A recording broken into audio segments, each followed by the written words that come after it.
Good morning बच्चों। ये class 12 के लेक्चर रिकॉर्ड कर रहे हैं, ठीक है।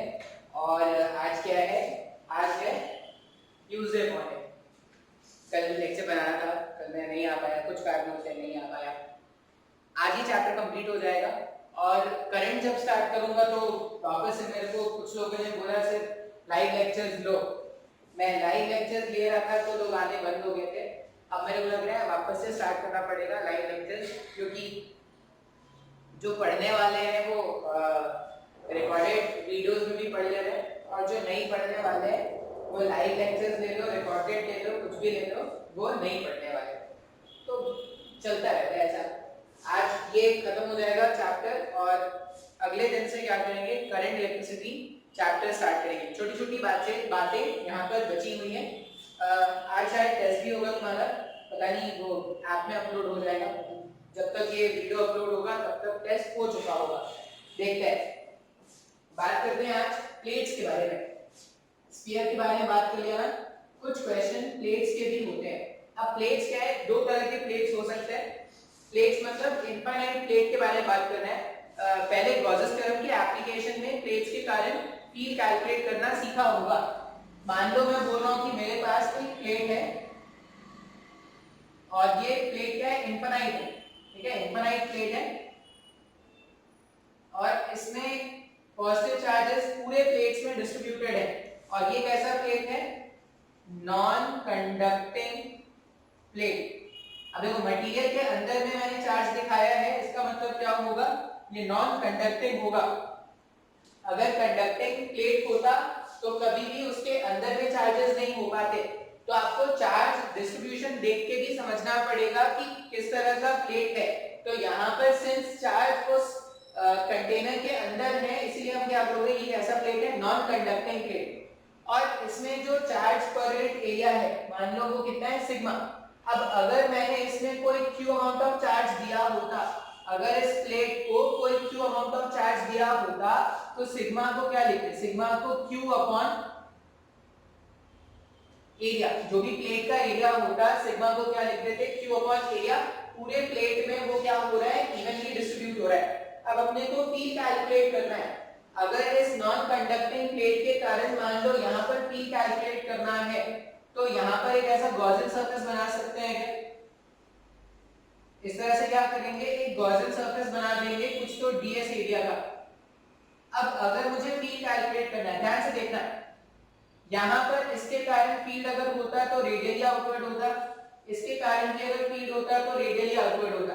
अगर मैं फ्लक्स लिखूं, अच्छा ये कर्व्ड रीजन जो होता है सिलेंडर का, उसके कारण कोई नेट फील्ड नहीं होता, तो वो लिखने की जरूरत नहीं थी। हम क्या करेंगे, यही जानते हैं ना गॉसेस थ्योरम क्या होता था, net flux equals to Q enclose upon epsilon naught. इस तरह से हम क्या करते थे, नेट फ्लक्स को लिखते थे। अब नेट फ्लक्स को लिखने का एक और तरीका होता था, close integration of E vector dot DS vector. ऐसा कुछ मैंने पढ़ा दिया है, जरूरत नहीं है याद रखने का, वो अपनी अपनी मर्जी के हिसाब से। अच्छा लगा तो याद रखना, नहीं तो बहुत सारी बातें भाई, इतनी सारी कांसेप्ट सिखाई थी, कौन सी सारी बातें याद है हमको, थोड़ी सारी बातें याद है। जो अच्छा लगेगा वो याद रखेंगे, जो अच्छा नहीं लगेगा भूल जाएंगे। तो यहाँ पर भी अगर E डॉट ds अगर मैं सॉल्व करूँ ना, तो देखो मैं इसको रीजन्स में ब्रेक कर सकता हूँ। 1 ये कर्व रीजन, सेकंड हो जाएगा, और ये दो ढक्कन और एक कर्व रीजन, दो ढक्कन और एक कर्व रीजन। इस तरह से मेरा गॉसियन सरफेस है। अब अगर मैं नेट फ्लक्स लिखूंगा तो इसके कारण हो जाएगा E, इसका एरिया वेक्टर ds भी बाहर, E ds इसके कारण भी E ds। कर्व वाले के कारण क्या हो जाएगा, फील्ड इस तरफ है और एरिया वेक्टर इधर है, तो कर्व वाले के लिए क्या हो जाएगा, 0 हो जाएगा। मैं पूरा डिटेल से नहीं बता रहा, क्यों, क्योंकि ऐसा कुछ मैंने पहले भी बता दिया है। तो ये हो जाएगा 2 times of E ds Q enclose. ये रीजन जो है, इस रीजन में जो चार्ज आया वही क्यू इनक्लोज है क्या, तो क्यू इनक्लोज को क्या लिखेंगे, sigma times of ds upon epsilon not. ds का वैल्यू ds से गायब हो जाएगा, तो इलेक्ट्रिक फील्ड जो आएगा वो कितना आ जाएगा, सिग्मा अपॉन 2 एप्सिलॉन नॉट। इस तरह से हमारे पास क्या हो जाएगा, इलेक्ट्रिक फील्ड का वैल्यू आ जाएगा, जहां पर सिग्मा को मैं क्या लिख सकता हूं, ये जो सिग्मा है, sigma can be written as Q times of A, sorry Q divided by A, तो 2A epsilon naught electric field एक नॉन कंडक्टिंग प्लेट के पास में, ठीक है, नॉन कंडक्ट, अच्छा ये सेपरेशन के इंडिपेंडेंट है क्या? यहाँ पे लिखो, यहाँ पे लिखो, यहाँ पे लिखो, किसी भी पॉइंट पर लिखोगे वैल्यू आपको सेम मिलेगा। तो ये अपने को याद रखना है, अगर कभी भी नॉन कंडक्टिंग प्लेट है तो उसके कारण जो फील्ड का वैल्यू होगा प्लेट के पास में, अब प्लेट के पास में आप इधर कैलकुलेट करो, इधर कैलकुलेट करो, इधर कैलकुलेट करो, इधर भी कैलकुलेट करोगे, हर जगह का मैग्नीट्यूड आपको ये मिलेगा Q/2A एप्सिलॉन नॉट, और ये रेडियली आउटवर्ड होगा। तो मैं अगर इसमें फी लाइंस बनाऊं ना तो फी लाइंस आपको यूनिफॉर्म दिखाना पड़ेगा इस तरह से। अच्छा ये याद रखेंगे इनफाइनाइट है, ये इनफाइनाइट है, अगर इनफाइनाइट होगा तब, इनफाइनाइट है तो मैंने रेड लाइन से क्या किया है, इलेक्ट्रिक फील्ड लाइंस दिखाया, और यूनिफॉर्म फील्ड लाइंस है इसीलिए क्या होगा, पैरेलल लाइन से रिप्रेजेंट करना होगा। ये तो बात हो गया नॉन कंडक्टिंग प्लेट्स का। अब हमारे सिलेबस में ना नॉन कंडक्टिंग प्लेट को इतनी इंपॉर्टेंस नहीं दी गई है, हम इंपॉर्टेंस किसको देंगे, कंडक्टिंग प्लेट। अब तुम्हारे मन में आएगा सर इतना इंपॉर्टेंस कंडक्टिंग प्लेट को क्यों दे रहे हैं, तो कंडक्टिंग प्लेट आगे हमें जाके फिर से पढ़ना है, हम कैपेसिटर्स के नाम पे कंडक्टिंग प्लेट्स को वापस से पढ़ने वाले हैं। मतलब ये जो है वो एक्चुअल में कैपेसिटर, अब जो कांसेप्ट में सिखा रहा हूं ना वो एक्चुअल में कैपेसिटर जो चैप्टर होगा उसका बेसिक है। अब कैपेसिटर का बेसिक है इसीलिए क्या हो रहा है, कंडक्टिंग प्लेट्स की इंपॉर्टेंस है। इसमें तो बस आपको याद रखना है कि अगर एक क्यू चार्ज, अगर हमने एक नॉन कंडक्टिंग प्लेट पर क्यू चार्ज डिस्ट्रीब्यूट कर रखा है तो व्हाइट बोर्ड रख के अचानक से बारिश हो गई भाई, एकदम अचानक से 7 बजे तक मौसम एकदम साफ, फिर अचानक से बिजली कड़की खतरनाक वाली, और ऐसी कड़की कि बहुत लोग के डैश हो गई होगी। अब ये बिजली जो कड़की उसके बाद जो बारिश स्टार्ट हुई है वो अल्टीमेट लेवल की बारिश।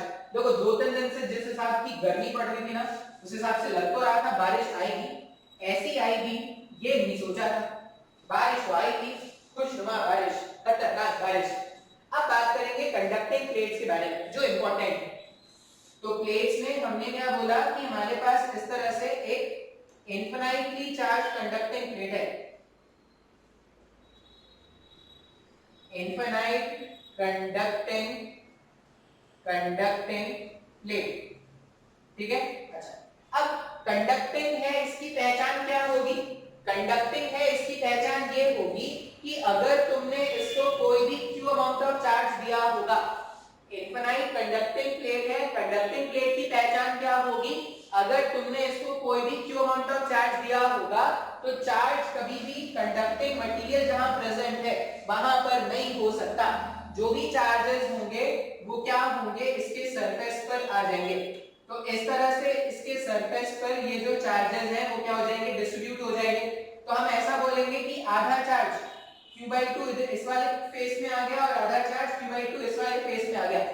अब तुम्हारे मन में डाउट होगा कि सर ऐसा क्यों, आपको कैसे पता चल गया कि आधा आधा जो चार्जेस है वो आधे आधे डिस्ट्रीब्यूट हो जाएंगे। तो या तो आप सिमेट्री से बोल सकते हो या आप ऐसा भी बोल सकते हो कि किसी भी पॉइंट इनसाइड पॉइंट जो है कंडक्टर के अंदर कोई पॉइंट है, मान लो P, अब P पॉइंट पर नेट फील्ड कितना होना चाहिए, 0 होना चाहिए।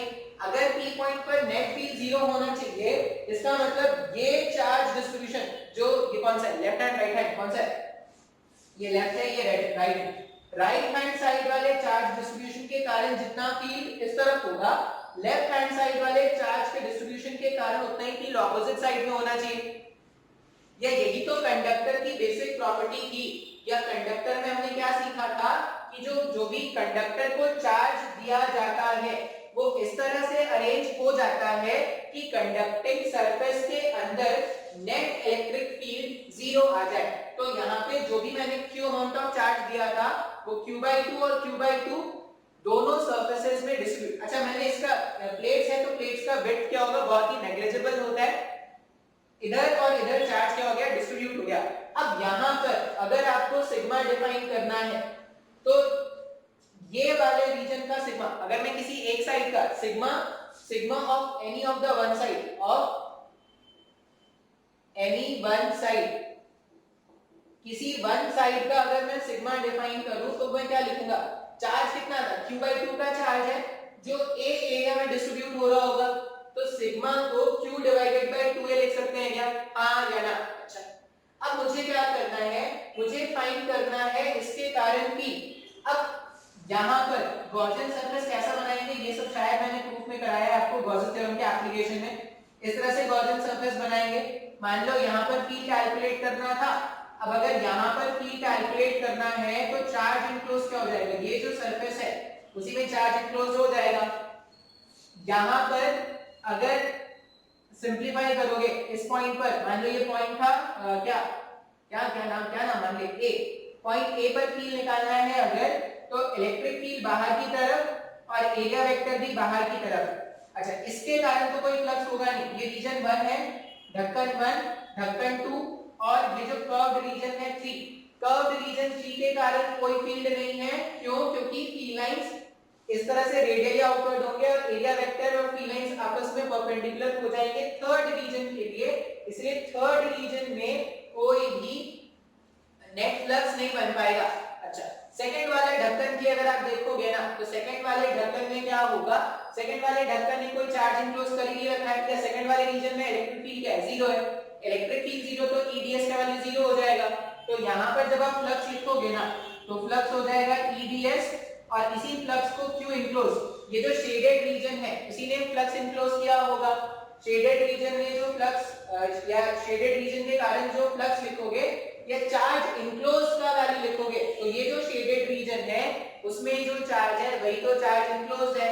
अब चार्ज इनक्लोज कैसे लिखेंगे, तो sigma times of ds divided by epsilon not, ds और ds आपस में गायब हो जाएंगे, तो इलेक्ट्रिक फील्ड आ जाएगा सिग्मा अपॉन एप्सिलॉन नॉट। अब अगर आप सिग्मा का वैल्यू पुट करोगे तो सिग्मा है q2a अपॉन एप्सिलॉन नॉट, इस तरह से हमारे पास फील्ड का वैल्यू आ जाएगा क्या। अब अगर आप ध्यान से देखोगे ना, तो कंडक्टिंग प्लेट में q upon 2a epsilon not आया है और नॉन कंडक्टिंग प्लेट में भी q upon 2a epsilon not आया था।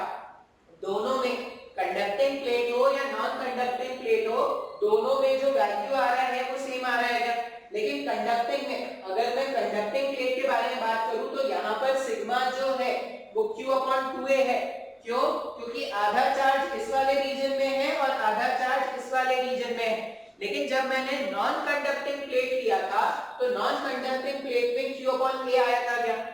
अब बुक्स में पता है फॉर्मूला क्या लिखा होता है, नॉन कंडक्टिंग प्लेट अगर है, नॉन कंडक्टिंग प्लेट अगर है तो वहां पर फील्ड का वैल्यू आया था सिग्मा अपॉन 2 एप्सिलॉन नॉट। अगर नॉन कंडक्टिंग प्लेट है तो वहां पर फील्ड का वैल्यू आया था सिग्मा अपॉन 2 एप्सिलॉन नॉट, और अगर कंडक्टिंग प्लेट है तो फील्ड का वैल्यू आ रहा है सिग्मा अपॉन एप्सिलॉन नॉट। बात समझ में आ रहा है क्या। इसको देखने का एक और तरीका होता है, इसको देखने का एक और तरीका होता है, इनफाइनाइट शीट के कारण, इनफाइनाइट शीट के कारण जब हमने फील्ड कैलकुलेट किया था, ये प्लेट है, प्लेट मतलब एक शीट यहाँ पर है एक शीट यहाँ पर है, ऐसा है क्या। अच्छा, अब मैंने गॉसेस थ्योरम के एप्लीकेशन में तुमको इनफाइनाइट शीट पर फील्ड कैलकुलेट करना सिखाया था। शीट समझो या समझो एक पूरा रीजन ऑफ चार्ज, एक पूरा रीजन ऑफ चार्ज के कारण जब फील्ड कैलकुलेट किया था तो उसका value sigma upon 2 epsilon not आया था। और अगर देखोगे ना तो लॉजिकली यहाँ पर भी वो बैठ रहा है। अगर मान लो मैं इसको भूल जाऊं, इसको मैं भूल जाऊं और सिर्फ इसके कारण मैं फील्ड कैलकुलेट करता, मान लो ये मेरे पास शीट 1 है और ये मेरे पास शीट 2 है, ठीक है, शीट नहीं लिखा, शीट लिखा, शीट, शीट चादर, शीट 1 और ये शीट 2, शीट भी नहीं है। अब शीट 1 के कारण और शीट 2 के कारण किसी भी इनसाइड वाले पॉइंट पर फील्ड कितना है, 0 है। शीट 1 के कारण फील्ड इस डायरेक्शन में और शीट 2 के कारण भी फील्ड इस डायरेक्शन में होगा क्या। हम क्या जानते हैं कि कभी भी अगर एक इनफाइनाइट कंडक्टिंग शीट मिलता था या शीट हो तो उसमें कंडक्टिंग हो या नॉन कंडक्टिंग हो कोई फर्क नहीं पड़ता, तो अगर मैं बोलूं कि मेरे पास एक इनफाइनाइट शीट था जिसमें q amount of charge evenly distribute किया, जिसका charge per unit area sigma होता था, उसके कारण से फील्ड का value sigma upon 2 epsilon not आया था। गॉसेस थ्योरम के एप्लीकेशन में देखना, इस तरह के कंफ्यूजन क्वेश्चन में बहुत रहते हैं। क्वेश्चन में बहुत रहेंगे इस तरह कंफ्यूजन, तो वो कंफ्यूजन आज क्लियर कर लेना। कंफ्यूजन क्या होता है, शीट में और प्लेट्स में कंफ्यूजन होता है।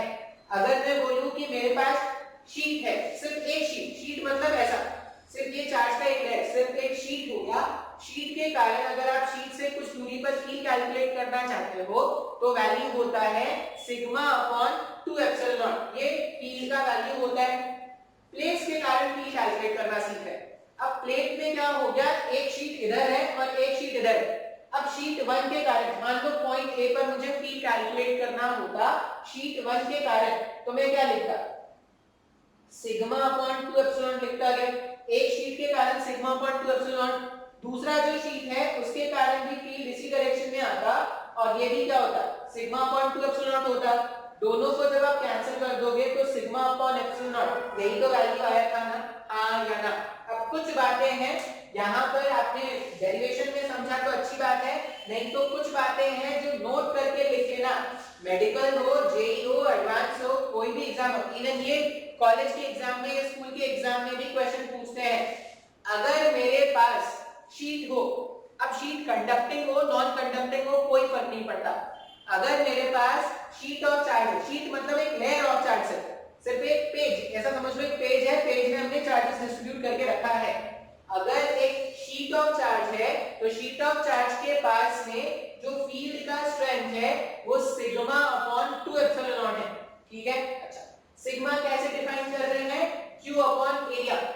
अगर मेरे पास शीट है तो सिग्मा है Q अपॉन एरिया और फील्ड का वैल्यू हो जाएगा सिग्मा अपॉन 2 एप्सिलॉन। बिल्कुल सही सर जी। अच्छा, फिर अगर मेरे पास नॉन कंडक्टिंग प्लेट है, जिसके नॉन कंडक्टिंग प्लेट जिसमें चार्ज डिस्ट्रीब्यूट करके रखा है इवनली, उसके कारण से अगर आप पास में फील्ड कैलकुलेट करोगे तो उसका वैल्यू आता है सिग्मा अपॉन 2 एप्सिलॉन। वहां पर भी वैल्यू सिग्मा अपॉन 2 एप्सिलॉन होता है, वहां पर सिग्मा क्या हो जाएगा, Q अपॉन A। बात समझ में आया है। लेकिन अगर नॉन कंडक्टिंग अगर मेरे पास कंडक्टिंग प्लेट होता है ना, तो जो भी एक्सेस चार्ज आप दोगे, जो भी आप एक्स्ट्रा चार्ज दोगे, आधा इस वाले सरफेस पे और आधा इस वाले सरफेस पर इवनली डिस्ट्रीब्यूट हो जाएगा। ऐसा इसीलिए होता है क्योंकि कंडक्टिंग प्लेट के अंदर जो नेट इलेक्ट्रिक फील्ड होना चाहिए वो जीरो होना चाहिए। तो इस चार्ज डिस्ट्रीब्यूशन के कारण जितना फील्ड इस तरफ होगा, इस चार्ज डिस्ट्रीब्यूशन के कारण उतना फील्ड ऑपोजिट डायरेक्शन में होना चाहिए। तो नेट चार्ज इनसाइड में जीरो हो जाएगा और बाहर के सरफेस पर अगर आप देखोगे तो एक शीट के कारण जो फील्ड बनता है वो सिग्मा अपॉन 2 एप्सिलॉन है। ऐसे ऐसे दो शीट प्रेजेंट है, इसीलिए जो चार्ज जो नेट फील्ड होगा वो सिग्मा अपॉन एप्सिलॉन हो जाएगा। अब नॉन कंडक्टिंग प्लेट में सिग्मा का मतलब है Q अपॉन एप्सिलॉन नॉट और कंडक्टिंग प्लेट में सिग्मा का मतलब है Q upon 2 epsilon not, sorry Q upon A non conducting plate में और कंडक्टिंग प्लेट में Q upon twice of A। ये बातें याद रखनी है। अब देखो नॉन कंडक्टिंग प्लेट में क्वेश्चन अगर पूछेंगे तो फॉर्मूला बेस्ड पूछेंगे, इसके आगे नॉन कंडक्टिंग प्लेट में और ज्यादा क्वेश्चन नहीं बनता। क्वेश्चन जो भी बनेगा वो कंडक्टिंग प्लेट से बनेगा। मतलब अब हम क्या करेंगे, कंडक्टिंग प्लेट्स के बारे में थोड़ा डिटेल में समझेंगे। जैसे अभी सिर्फ एक प्लेट था, मेरे पास सिर्फ एक प्लेट था, जो भी चार्ज मैंने दिया आधा इस सरफेस पे आधा इस सरफेस पे इवनली डिस्ट्रीब्यूट हो गया। एक से ज्यादा चार्जेस अगर रहेंगे तो क्या कहानी होगी। अभी आप ये समझ लो कि मेरा इलेक्ट्रोस्टैटिक 1 इलेक्ट्रोस्टैटिक 2 खत्म हो गया। अब ये हम कैपेसिटर का बेसिक पढ़ रहे हैं, कैपेसिटर का बेसिक पढ़ेंगे, फिर नेक्स्ट वाले में ना डायरेक्टली कैपेसिटर पढ़ना नहीं स्टार्ट करेंगे, पहले करंट वाला चैप्टर पढ़ेंगे। करंट वाले चैप्टर से कुछ बेसिक्स सीख लेंगे कि सर्किट को कैसे हैंडल करते हैं। एक सर्किट अगर गिवन है तो सर्किट को कैसे सिंपलीफाई करते हैं, सीरीज कनेक्शन क्या है, पैरेलल कनेक्शन क्या है, व्हीटस्टोन ब्रिज क्या है, पोटेंशियल डिफरेंस कैसे कैलकुलेट करते हैं, ये सब कैलकुलेट करना सीख लेंगे। फिर क्या करेंगे, कैपेसिटर्स में वापस से आएंगे। अब ये पूरा जो सेक्शन है ना ये बहुत ज्यादा इंपॉर्टेंट है। मैंने बताया था कि तुमको स्टार्टिंग के 7 चैप्टर जो है बहुत ज्यादा इंपॉर्टेंट है, बहुत वेटेज रखते हैं, 40% का वेटेज है। 40% के वेटेज में ये 20% का वेटेज लगता है, ठीक है। तो अपन क्या करते हैं, स्क्रीन पॉज करके आप इतना लिख लो, जो भी मैंने बताया है वो समझ में आया तो बहुत अच्छी बात है, नहीं समझ में आया ना तो याद रख लेना, क्योंकि क्वेश्चन आते हैं और लोग कंफ्यूज होते रहते हैं कि सर कंडक्टिंग प्लेट है, नॉन कंडक्टिंग प्लेट है, फील्ड कैसे कैलकुलेट करेंगे, चार्ज डिस्ट्रीब्यूशन क्या होगा। तो जितना भी बात मैंने बोला है, अगर तुमको कुछ भी डाउट लग रहा है तो लेक्चर में पीछे जाओ, दोबारा से पीछे जाके वापस से देखेंगे और हर एक पॉइंट को लिखने की कोशिश करेंगे। ये क्वेश्चंस में आते हैं, ठीक है, नोट कर लो इसको। अब जो बताऊंगा वो कंसेप्ट है, क्वेश्चन है, जो समझना है वो समझो, लेकिन याद रखना है क्या है ना, बात करेंगे अक्सर कंडक्टिंग, सिलेबस में बेसिकली हम कंडक्टिंग प्लेट्स के बारे में ही बात करेंगे। हमारे पास क्वेश्चन में गिवन है कि दो कंडक्टिंग प्लेट थे इस तरह से, पहले वाले को चार्ज दिया गया Q1 का और दूसरे वाले को चार्ज दिया गया Q2 का। दो कंडक्टिंग प्लेट है, आइडेंटिकल कंडक्टिंग प्लेट्स थे, पहले वाले को Q1 चार्ज दिया गया और दूसरे वाले को Q2 चार्ज दिया गया है। आपसे पूछा गया है find the charge distribution, find the charge distribution on each side, find the charge distribution on each side of the plates, plates के हर एक साइड में जो चार्ज प्रेजेंट होगा वो कैलकुलेट करना है। बेसिकली क्या पूछा गया है, यहाँ पर कितना चार्ज है, मान लो Q1, यहाँ पर कितना चार्ज है Q2, यहाँ पर कितना चार्ज है Q3, यहाँ पर कितना चार्ज है Q4।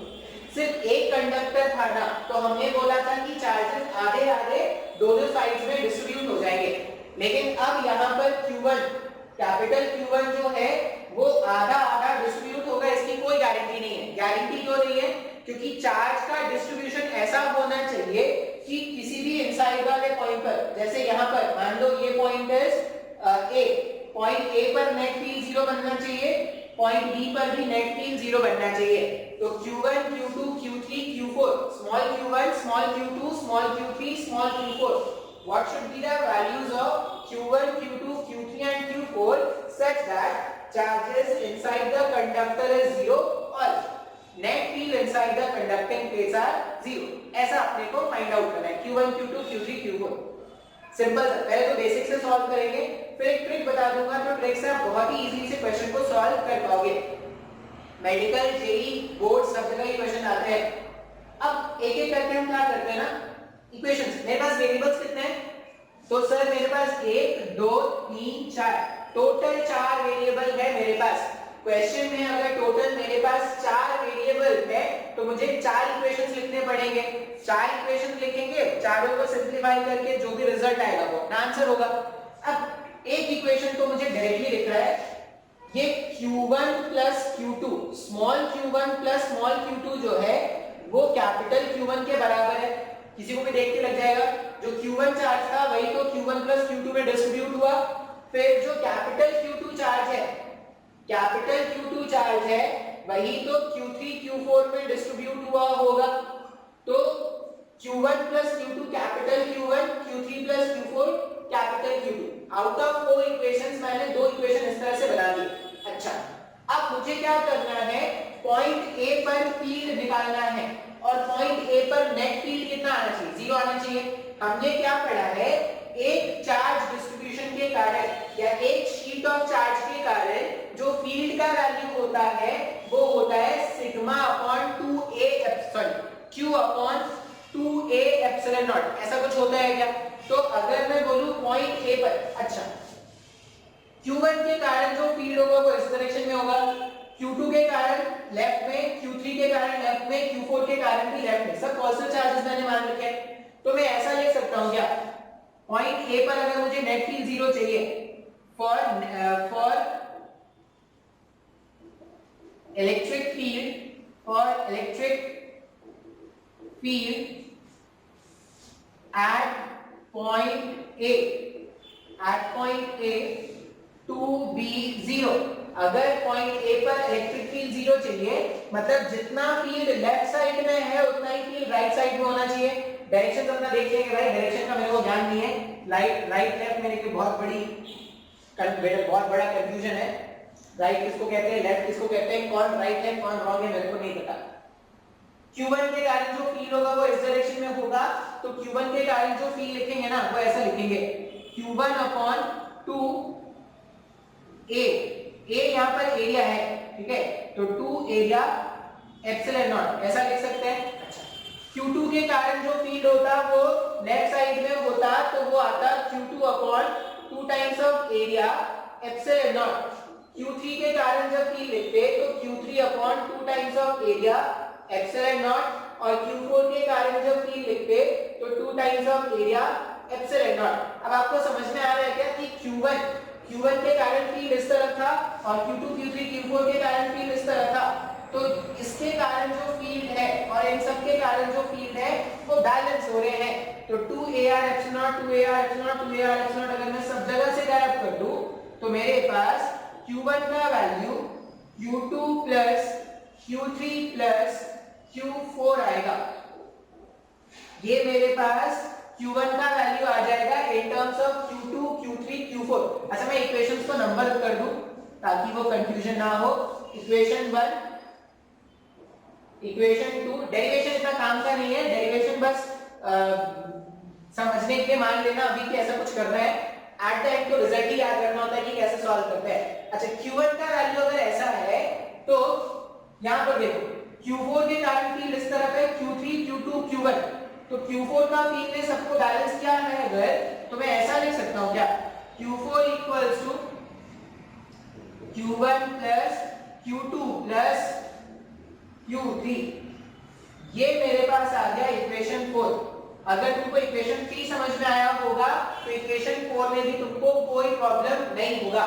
अब इन चार इक्वेशन को Q1 plus Q2 equals to Q1, Q3 plus Q4 equals to Q2, इन सबको यूज करके अपने को क्या करना है, रिलेशंस फाइंड करना है, ठीक है। अब कैसे सॉल्व करते हैं, मान लो मैं 3 और 4 को ऐड कर दूं, सॉल्व करने के अपने अपने तरीके होंगे, जो तुम्हें अच्छा लगे वैसे सॉल्व करना। इन दोनों को अगर मैं ऐड कर दूं ना, मान लो 3 और 4 को मैं ऐड कर रहा हूं, मुझे कुछ खाली करना पड़ेगा, कहां से खाली करूं, खाली कर दूं कहां से, मैं इधर खाली कर देते हैं। हाँ, एडिंग 3 and 4, थर्ड वाला इक्वेशन और फोर्थ वाला इक्वेशन को ऐड करके देखते हैं। तो यहां पर हो जाएगा Q1 plus Q4 equals to 2Q2, Q2 Q2 2Q2, Q3 Q3 2Q3, 2Q3, और यहाँ पर Q1 plus Q4, ये Q1 Q4 और ये Q1 Q4 गायब कर दो, 2Q3 को उधर देख सकते हैं अगर, तो इसको सॉल्व करने पर ऐसा कुछ आएगा क्या, Q2 equals to minus of Q3, ये मान लो आ गया इक्वेशन नंबर 5। Q2 का वैल्यू क्या आ रहा है, माइनस ऑफ Q3 के बराबर आ रहा है। दोनों को माइनस भी कर देते हैं, अगर माइनस कर देंगे तो यहाँ पर हो जाएगा Q1 minus Q4 equals to Q2 minus हो गया, खत्म हो गया, Q2 माइनस हुआ, खत्म हो गया, Q3 माइनस हुआ, खत्म हो गया, यहाँ पर आ जाएगा Q4 माइनस Q1। तो ये सॉल्व करने पर कितना आ रहा है, 2Q1 equals to 2Q4 आ रहा है। इसका मतलब Q1 का वैल्यू Q4 के बराबर आ गया क्या, ये आ गया इक्वेशन नंबर 6। Q2 का वैल्यू माइनस Q3 के इक्वल आ रहा है और Q1 का वैल्यू क्या हो रहा है, Q4 के इक्वल आ रहा है। Q1 Q4, हाँ, अभी और एक काम करना पड़ेगा, इतना स्क्रीन पॉज करके नोट कर लेना। देखो डेरिवेशन में करा रहा हूं, डेरिवेशन काम का नहीं है, तो मत सोचना कि सर इतना भारी भरकम डेरिवेशन आपको कैसे पता चल रहा है कि ऐड करो सब्ट्रैक्ट करो, ये मत सोचो कि डेरिवेशन कैसे आ रहा है, रिजल्ट आपको याद रखना है।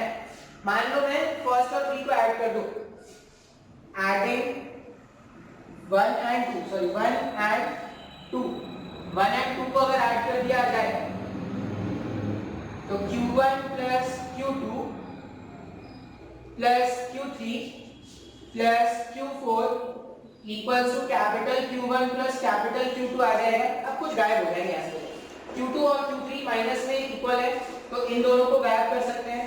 Q1 और Q4 का वैल्यू सेम था क्या, तो Q1 और Q4 का वैल्यू अगर सेम है, इसका मतलब Q1 equals to Q4 equals to Q1 plus Q2 divided by 2 हो जाएगा क्या? मिल गया सर, 2 का वैल्यू तो मिल गया सर जी।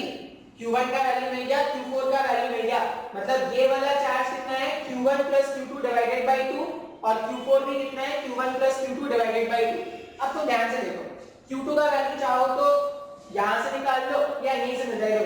Q1 का वैल्यू मिल गया, Q2 का वैल्यू निकालना है, Q1 माइनस स्मॉल q1 कर देंगे अगर तो Q2 का वैल्यू मिल जाएगा क्या? फिर से कुछ रब कर देते हैं। अब डेरिवेशन इतना इंपॉर्टेंट नहीं है, ठीक है, डेरिवेशन इतना इंपॉर्टेंट नहीं है, मन करे तो डेरिवेशन रखना याद, नहीं तो सिर्फ फाइनल रिजल्ट याद रखना है, मतलब जो शॉर्ट ट्रिक बताऊंगा एंड में बस वो याद रखना है। हाँ, Q2 निकाल रहे हैं, स्मॉल q2 हो जाएगा q1 minus of small q1, q1 minus of q1 minus of q1 plus q2 divided by 2। इसको जब सॉल्व करेंगे तो 2q1 माइनस q1, तो ये q1 minus q2 divided by 2 आ गया है। अगर ये q2 है तो q3 क्या था, इसका माइनस में था क्या, तो ये हो जाएगा minus of q1 minus q2 divided by 2। ये मेरे पास सारे वैल्यूज आ गए हैं, ये मेरे पास सारे वैल्यूज आ गए हैं जो मेरे को फाइंड करने थे। अब तुमको इतना भारी काम नहीं करना, तुमको इतना भारी काम क्यों नहीं करना, क्योंकि जब भी तुम्हारे पास ऐसे क्वेश्चन है, तुम अगर देखोगे तो ये Q1 और Q4 मतलब दोनों प्लेट्स के जो आउटसाइड में है, दोनों प्लेट्स के आउटसाइड में इक्वल चार्जेस है, Q1 और Q4 का वैल्यू सेम आएगा और दोनों का वैल्यू कितना आ रहा है, तो जो भी चार्ज तुमने ऐड किया Q1 plus Q2 divided by 2 इधर लगा दो, इधर लगा दो, मतलब जो चार्ज डिस्ट्रीब्यूशन हम करोगे ना, इतना तामझाम करने की जरूरत नहीं है। अब क्वेश्चन जब भी एग्जाम में आएंगे, एग्जाम में ये क्वेश्चन आएगा तो इतना थोड़ी सॉल्व करेंगे, एग्जाम में क्वेश्चन आएगा तो दिमाग लगाएंगे, दिमाग लगाएंगे और तुरंत एक झटके में आंसर बताएंगे।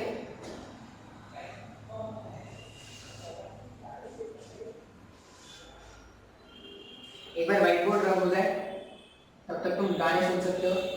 किसी ने अपने स्टेटस में लगाया था, सुलझा लेंगे उलझे रिश्तों का मांझा, बहुत ही शानदार सॉन्ग है, जब भी टाइम मिले, जब भी फुर्सत हो तो सुनना।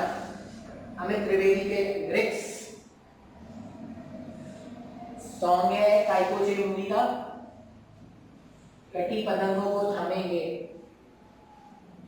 सोई तकदीरों को जगा देंगे, खो है जज्बा, सुलझा लेंगे तुझे रिश्तों का मांझा, ठीक है। और वही चैलेंज है भाई, ये पबजी फौजी तो आते रहेंगे, गवर्नमेंट भी गजब काम करती है, पबजी बैन किया अचानक से फौजी आ गए, फौजी फौजी आने वाला है, फौजी लॉन्च कौन कर रहा है, हमारे अक्षय जी। हाँ, अब इसमें क्वेश्चन कैसे, ये Q1 Q2 हमें नहीं देख रहा, क्या करेंगे, जब भी चार्जेस हो तो यहाँ पे क्या करना, दोनों को ऐड करके डिवाइडेड बाय 2 कर देना, यहाँ पर भी वही ऐड करके डिवाइडेड बाय 2 कर देना। अब Q1 में इसको माइनस कर दोगे तो कितना आ जाएगा, Q1 minus Q2 divided by 2, और इसमें कितना आ जाएगा, वही चीज माइनस में लिख देना Q1 minus Q2 divided by 2। अब तुमको लग रहा होगा कि आप फर्जी वाला बता रहे हो, लेकिन बहुत ही काम का है।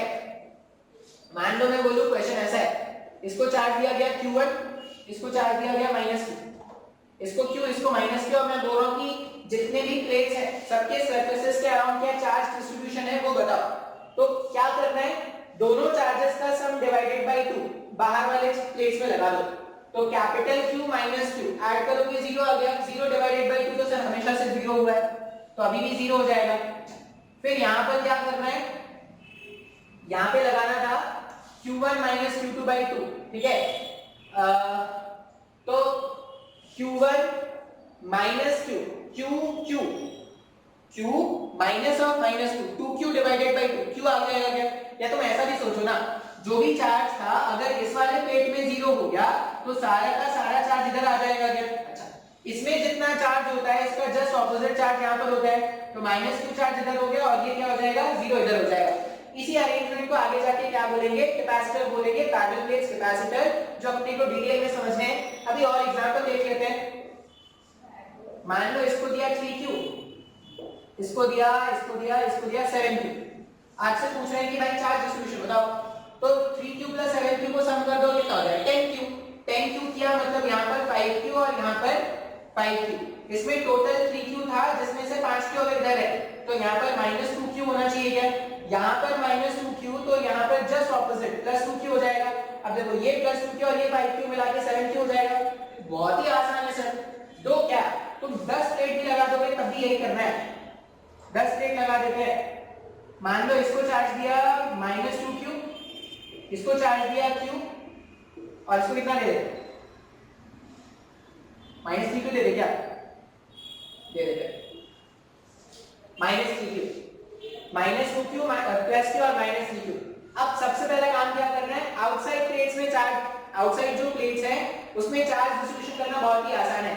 -2q -3q -5q +q, minus में 4q, -4q डिवाइडेड बाय 2 कर दो, -4q डिवाइडेड बाय 2 करोगे तो -2q इधर और -2q इधर। अब चार्ज डिस्ट्रीब्यूशन देख लो, देखो इधर -2 टोटल चार्ज -2q का था, वो पूरा पूरा चार्ज अगर बाहर वाले सरफेस में है तो अंदर वाले सरफेस में 0 होगा, इसमें 0 है तो इसमें भी 0 हो जाएगा।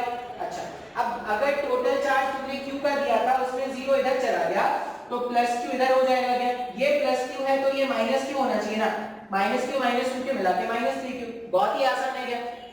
अगर तुमको ये ट्रिक समझ में आ गया है तो तुम प्लेट्स वाले कोई भी क्वेश्चन सॉल्व कर सकते हो यार झटके से, बिना सॉल्व किए सिर्फ क्वेश्चन देखोगे आंसर बता दोगे। प्लेट्स गिवन था, प्लेट्स के जो भी चार्जेस, अब कभी-कभी बोलते हैं कि सिर्फ इसको दे दो भाई चार्ज, सिर्फ q1 दे दो तो q1 + 0 डिवाइडेड बाय 2 यहां पे आ जाएगा, q1 + 0 डिवाइडेड बाय 2 यहां पर आ जाएगा। उसी हिसाब से चार्ज डिस्ट्रीब्यूट कर लेना, सिंपलीफाई करना तो आंसर आ जाएगा। तो कैसे भी क्वेश्चन आ जाए इस कंडक्टिंग प्लेट्स में क्वेश्चन सॉल्व कर सकते हैं क्या।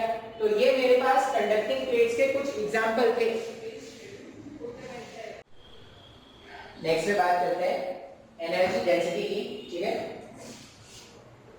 Energy density,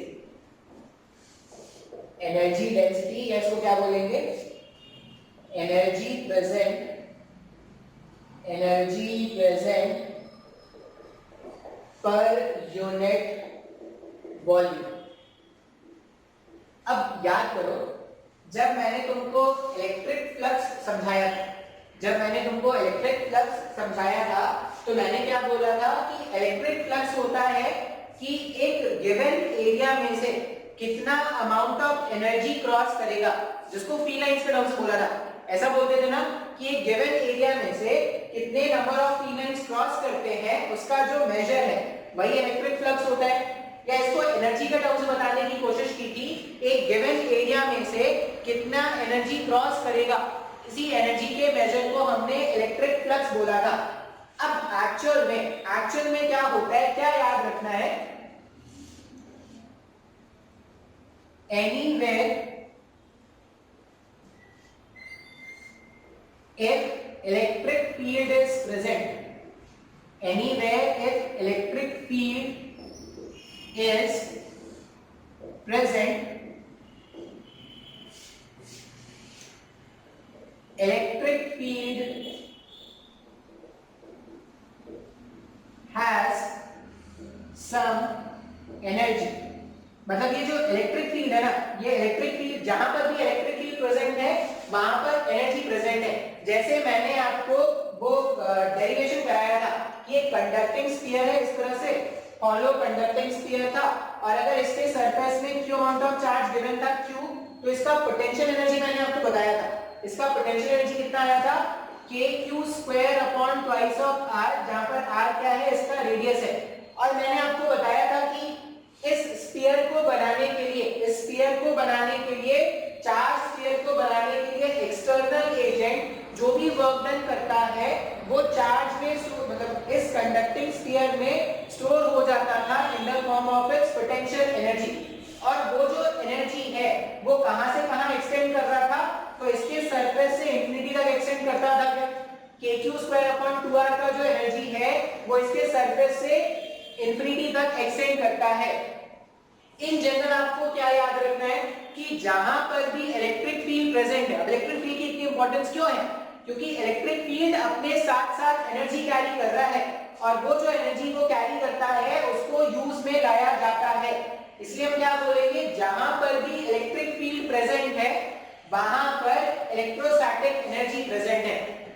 electric field present है तो एनर्जी होगा, उस एनर्जी का रिलेशन क्या लिखते हैं, तो याद रखना एनर्जी पर यूनिट वॉल्यूम। अब इसका डेरिवेशन भी है लेकिन डेरिवेशन अपने काम का है नहीं, हम एनर्जी पर यूनिट वॉल्यूम या इसको एनर्जी डेंसिटी भी बोलेंगे, एनर्जी डेंसिटी,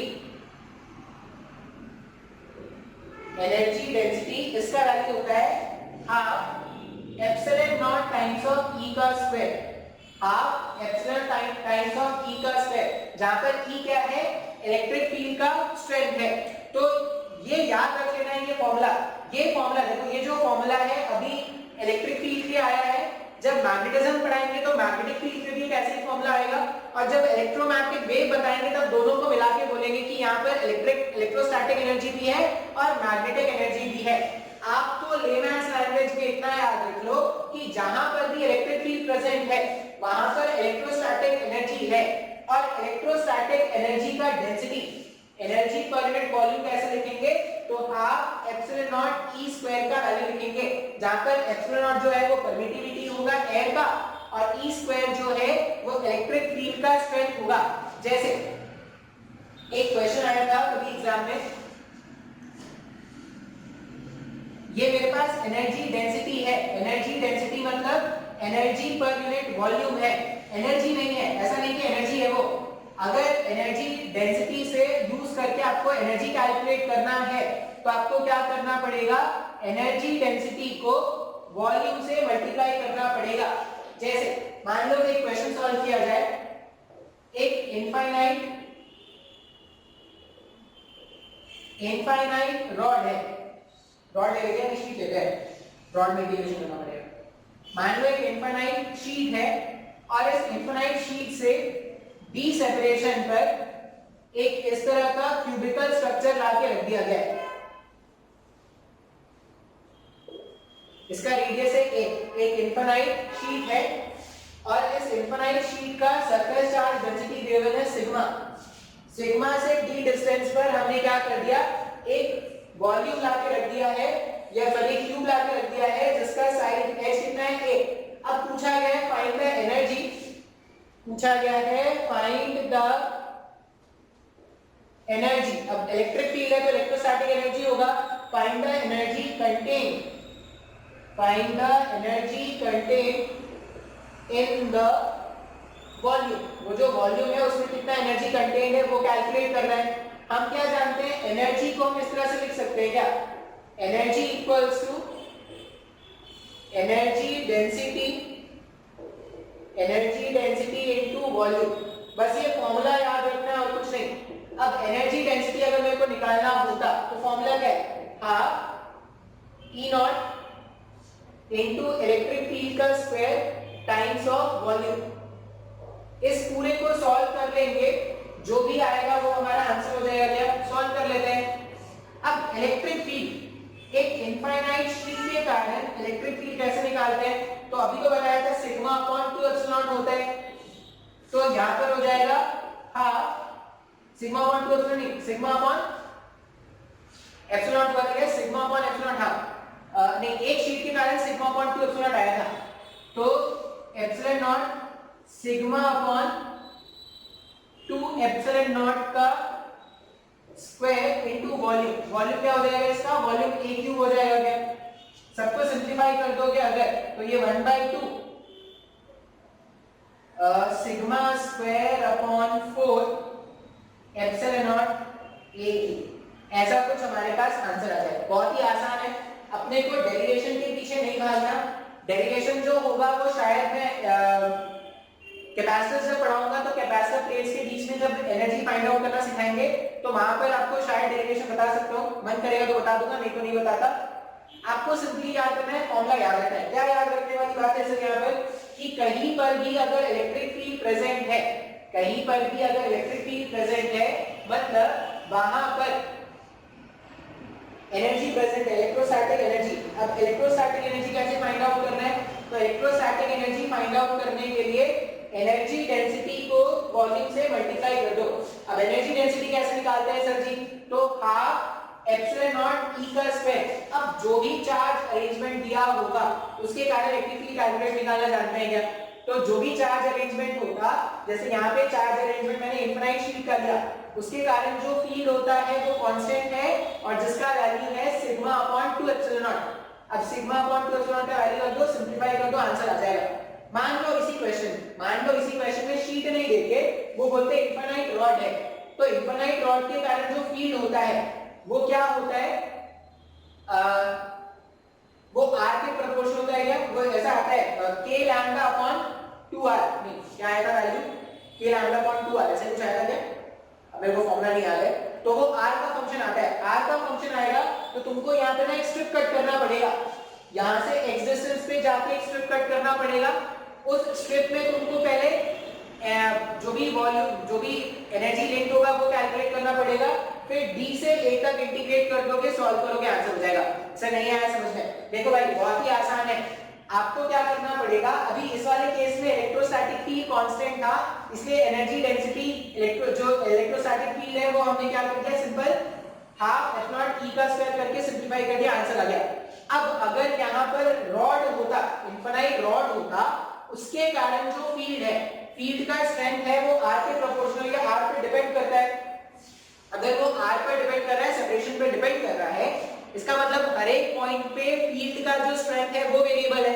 फील्ड का स्ट्रेंथ अगर हर एक पॉइंट पर वेरिएबल है, मतलब जो एनर्जी डेंसिटी का वैल्यू होगा वो हर एक पॉइंट पर वेरिएबल है क्या, तो जब भी वेरिएबल फील्ड से काम करेंगे तो इंटीग्रेशन करना पड़ेगा, बहुत ही आसान है। इससे x दूरी पर एक स्ट्रिप कट कर लेना, मैं आपको तरीका बता दे रहा हूं, सॉल्व तो नहीं करूंगा मैं। यहां से x दूरी पर जाके इस तरह का एक स्ट्रिप इमेजिन कर लेना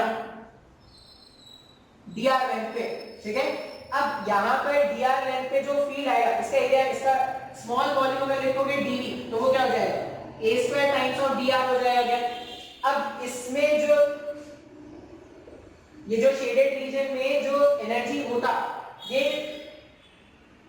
इतने रीजन का अगर मेरे को एनर्जी मिल गया तो प्रॉपर लिमिट्स मतलब d से a तक, सॉरी d से d प्लस a तक अगर इंटीग्रेट कर दोगे तो यहाँ पर क्या हो जाता है, जो भी फील्ड होना, मेरे को फील्ड का वैल्यू याद नहीं है, यहाँ पे e स्क्वायर और यहाँ पर इसके प्लेस में क्या लिख देते, इसके प्लेस में लिख देते a square times of dr।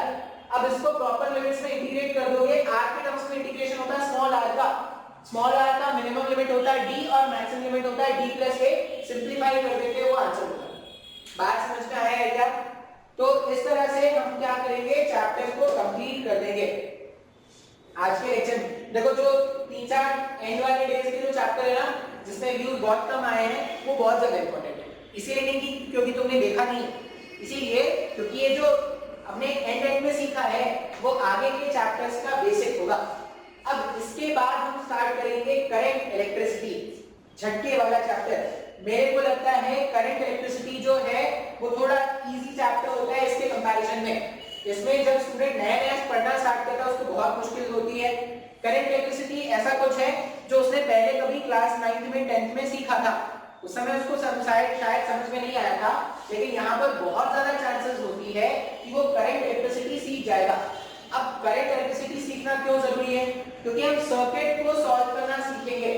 अब करंट वाला रेजिस्टर वाला सर्किट आएगा, फिर कैपेसिटर वाला सर्किट आएगा, फिर आरसी सर्किट आएगा, फिर इंडक्टर सर्किट आएगा, फिर एसी सर्किट आएगा, तो इतने तरह के सर्किट हमें सॉल्व करने हैं। अब अगर तुमको सर्किट सॉल्व करना नहीं आएगा तो तुम्हारे दिमाग का शॉर्ट सर्किट हो जाएगा और तुम्हारा दिमाग फट जाएगा। इसलिए क्या करेंगे, एकदम ध्यान से करंट इलेक्ट्रिसिटी वाले चैप्टर में देखेंगे कि सर्किट को कैसे हैंडल किया जाता है। ठीक है, नोट कर लो, इलेक्ट्रोस्टैटिक 1, इलेक्ट्रोस्टैटिक 2, दो बड़े चैप्टर्स हमने कंप्लीट कर लिए। नेक्स्ट में होगा करंट इलेक्ट्रिसिटी में 15 दिन लूंगा, 15 दिन में करंट इलेक्ट्रिसिटी खत्म करूंगा। ठीक है, इतना ही रहेगा।